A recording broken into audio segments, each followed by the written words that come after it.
America may have just for the first time succumbed to a cyber terrorist threat and damaged many people's Christmas Day plans, which is a big deal. You don't damage people's Christmas Day plans a few days to Christmas. No, you don't do that. But this week, the fear of North Korea was the beginning of wisdom, and it's North Korea 1, America 0. Welcome to this episode of The Gist with Toyosi Phillips. I'm your host, Toyosi Phillips. The Gist.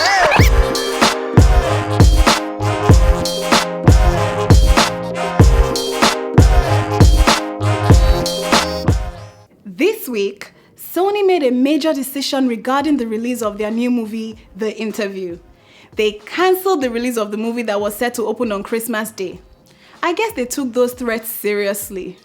So the movie is actually a comedy. It's about two clumsy journalists who get invited to interview the leader of North Korea. And before they leave, they are hired by a certain group to assassinate him while they're there. The CIA would love it if you could take him out. Take him out. Like for drinks? Like to dinner? Take him out in the town? No, take him out. You want us to kill the leader of North Korea? Yes. So of course, once North Korea heard about it, they weren't happy. And somehow the emails of Sony executives got hacked, and that's where we saw emails that referred to Angelina Jolie as a minimally talented, spoiled brat, and Megan Ellison, a producer who is also the daughter of CEO of Oracle, a bipolar 28-year-old lunatic. Those emails were funny. Back to the main story. After hacking those emails, the group, which calls itself Guardians of Peace, warned cinema goers to stay away from the movie, saying that the world will be full of fear and everyone should remember 9/11. I think that's what got everyone's attention, and major cinemas started pulling out, the New York premiere was cancelled, and finally the movie got shut down. So no more The Interview. What Sony has said is over. Like no DVD, no Blu-ray, no pay-per-view, nothing for a movie that cost over $40 million to produce. Chai! Now what do you do when you make over $600 million in a year? You give each member of your legal team $10,000 as Christmas bonus. Yes! That's what Dr. Dre did. See, immediately I saw that story, I just wanted to go and study law. $10,000 right now will go a long way in my life. Still in the spirit of giving, Oprah threw her best friend Gayle King a surprise birthday party. Yay! There was a popcorn stand, and the melt shop made custom grilled truffle melt and a maple bacon melt. Ugh! And Oprah got her best friend 960 cupcakes from Baked by Melissa that spelled Sweet 60th. All the guests were told to wear yellow and clogs, two of Gayle's favorite things. Her birthday is actually on the 20th of December and she'll be turning 60, but I'm guessing they'll be on an island somewhere or a spaceship somewhere, hence the early celebration. And to my Casapreco lovers, Alomo Bitters won an award. Yes! The Institute for Government Research Leadership Technology gave Alomo Bitters the Medicinal Herbal Drink Award for year 2014. Alomo Bitters. I'm guessing the sales and effectiveness of that product had something to do with it. And the Headies took place this week in Lagos. This is Nigeria's equivalent of the Grammys. It was hosted by Basket Mouth and Toke Makinwa. And while I don't agree with some of the awards, I want to say that Toke Makinwa, you just go girl, you just go. She changed 5 times, and this dress from Lanre da Silva was my personal favorite. We're going to go on a short break now, and when we get back, I'll be having my very first guest on this show. We'll be right back.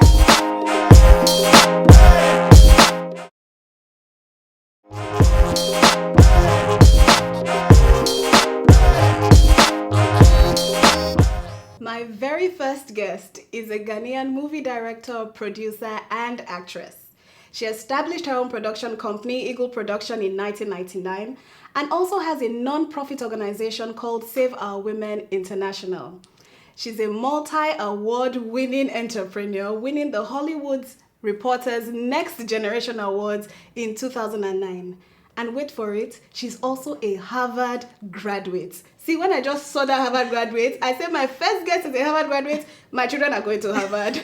I'm talking about the multi-talented Juliet Asante. Welcome to the show, Juliet. Thank you, and thanks for having me. You're welcome. Tell me about Harvard, please. The Harvard experience. Oh my Lord, you're taking me back. It was fantastic. I always say that, I tell my friends that is the best thing I did for myself. I kind of took a year out just to go have that experience. I got a master's in public administration at the Kennedy School. And just the environment, the friends you make, the things you learn. It's just about realizing how little you know, the more you get to know. And so it was that kind of experience for me. So I read also that you went to the New York Film Academy. Yes. Which I attended as well. So I'm super excited. Yes. And just before the show started, we're talking about it. Yeah, what How an crazy. intense experience. It's Oh my God. And when I attended there, I was in film school in Ghana as well. Wow. I was at NAFTI, the National Film and Television Institute, studying directing. Okay. And I would, during the vacations, then I would come and do this. So it was quite intense. And it was interesting because I was kind of comparing the two experiences, and even though that was a degree course and it was slower, it was more. This was crazy. What did you study? Here, NIFA, acting. Acting. Yeah, because I was doing directing Okay. at NAFTI, and then here I did acting. I started my career in front of the camera. Nice. Yeah. So how did you get into filmmaking? Well, suffice it to say, one day I walked, then it was the Ghana film plays industry, and I just walked there, and then I met someone. I said, well, I want to act. And they said, really? I said, yeah. And well, it took me quite a while. How old were you then? I was 17. Okay. I was 17, but I got lucky. Well, not initially. Took me a while to get a role, a long while. I mean, people were coming and getting roles before me, but then I did a small role, and then I got lucky. I was in Deadly Voyage. I got a role in Deadly Voyage, which was an HBO production, and that was huge. It starred Omar Epps, Sean Petrie, and I really got exposure to the industry, and it kind of, I was bitten by the bug. When you were growing up, what did you want to be? I wanted to sing like Whitney Houston. But I still lived my dream because I'm able to live inside the stories that I tell. Yeah. I'm able to, I write a lot. A lot of the things I do, I write them. We're going to deviate a bit and talk about your non-profit organization. Right. Why did you feel the need to start one for women? The woman is the mother, she's the wife. If you want to affect society, you start with the woman. Yes. Everything the family eats is from the woman's knowledge. The way the family is psychologically is from the woman. Everything is from the woman. And so if she's not well placed, her husband suffers, her kids suffer. If a woman is not educated, she doesn't make the right choices for her family. And so I think that the young girl should just be given the right or the opportunity to make the right decisions for the benefit of the entire society. That's great. So let's go back to 2009. That was a great year for you, in my opinion. You won 4 solid awards. I know. Including Hollywood Reporter's Next Generation Award. How did that make you feel? It felt great. I didn't have the opportunity to focus on it because there was so much happening in my life. I was growing a company, going through very difficult times, starting my non-for-profits, trying to grow beyond Ghana and do Africa. And the challenges are real. Mentoring at the same time, being pulled in so many different directions. And it always feels good to be recognized, There's that part of you that feels that, okay, I'm achieving something. But here's the thing. I was and still am nowhere near the potential of me. And so many people are operating below their potential and capacity. So I believe in taking time to enjoy where you are and the benefits, but to keep your eye on the ball and the goal, and know that you're going somewhere and not get distracted or detracted from that path is very, very important. That's great, and I feel so inspired talking to you. Talking to you right now is so inspiring. Thank you. Let's talk about Silver Rain. Right. That's your My latest baby movie. My latest baby. I hear you did the casting for the movie in 5 different African countries. Yes. We casted from Ghana, Nigeria, South Africa, Kenya, Sierra Leone. Wow. I believe that as a country, as a continent, we have so much in common. Yeah. And if we begin to harness that opportunity and strength, and the stories cut across. I mean, this Silver Rain is set in an African country. But yet still, I mean, we shot some scenes in Ghana, market scenes. We went to South Africa, continued, and you can't tell the difference between the Ghana market and the South African market. That just tells you what we have in common. What's the storyline of Silver Rain? Well, not the whole thing. Don't give it away. Well, but first of what all, is Silver it's Rain a about? love story. Everybody Everyone loves a loves love love story. stories, I yes. grew up on Mills and Boons. I love love stories. I'm in love with love. Okay. I wish love would be in love with me too. But anyways, No, love will be. it starts off with an ambitious market girl. This girl decides that she's going to find love outside of her class, and she sets into motion a class war. Wow. And it's set in the market and the best places in Africa, and it starts in a political time, and all these promises and the promises don't happen, and then they're being driven, and then she decides to fight it. When is this movie very going to be released?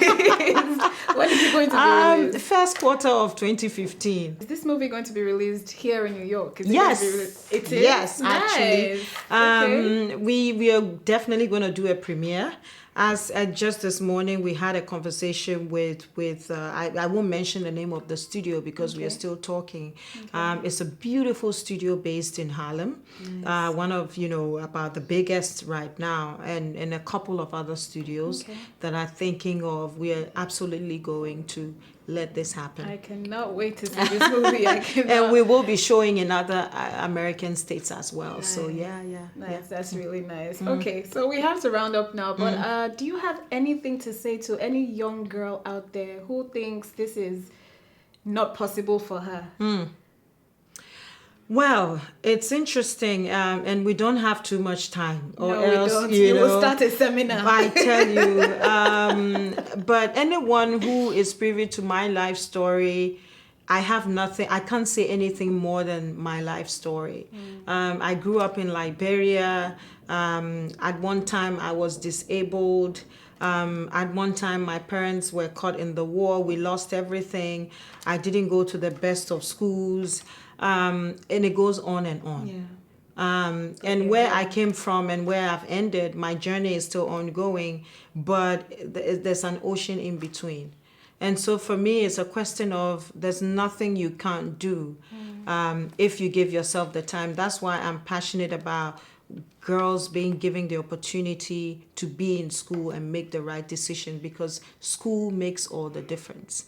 And when you stay in school and when you focus, there is nothing you cannot do, and you don't need anyone to do it for you. You can do it yourself if you stay focused. Thank you so much. Thank you, Honestly, Toyosi. I'm really happy to have spoken to you. I feel very inspired. Thank you, Juliet. And I hope you you. stop by anytime you're around. Feel free. Oh, don't give me that invitation, because No, you're going to I'm be giving driving me from your studio soon. I'll come here every day. And we've come to the end of the show, guys. Thank you so much for watching. You can catch the full trailer of Silver Rain on mysilverrainmovie.com. Don't forget to like, comment, and share this video with friends. This is the last episode of the year, so Merry Christmas and a happy New Year. Remember, you can be absolutely everything you want to be. See you next year. Bye.